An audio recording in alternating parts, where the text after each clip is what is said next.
have some deputations, opportunities for deputations, going abroad for various missions, for procurement. But logistics plays a very important role, as far as when you have these deals for various aircrafts or radars.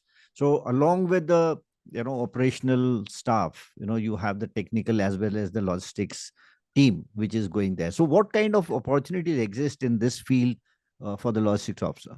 Actually, today the atmosphere has become very, very nice for the future logistics officers, because in addition to what you mentioned, going to the embassies on postings, we also have these international logistics agreements that our country is entering into. For example, we have an international logistics agreement with the United States, we have a agreement with Australia, we have an agreement with Japan, we have an agreement with France.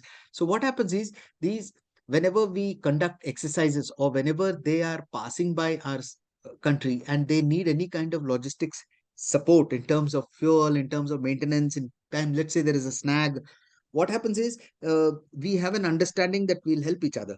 So as part of that also, there are a lot of travel opportunities, very good useful travel opportunities. And then we are participating in international exercises in various places. We go to Alaska frequently, we go to Singapore, we go to so many other places, South Africa. So what happens is, when you go on these exercises, many a time there is one element of logistics that goes. So there is a lot of learning that happens during the exercises, because exercises are like a simulation for war. Yes. So you get a feel, you get a flavor of what will happen in a operational scenario during war. What is the kind of urgency with which you have to pre-position spares, or what happens when there is a panic. So all these things are great learning experiences. And in addition to it, you also have these humanitarian and UN missions that come up.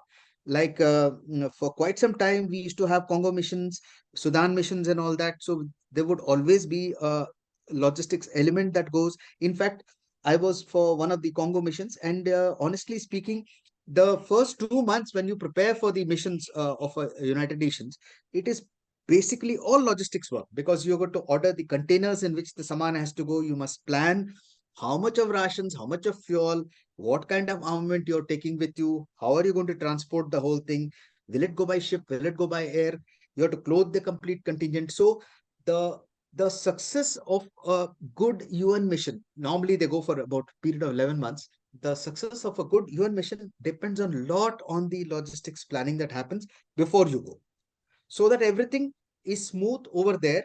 And then the operators, it could be the helicopter pilots, it could be the engineers, it could be the fighter controllers. They can have a free flow of job, ATC, for example. They can go about doing their work in an unhindered manner.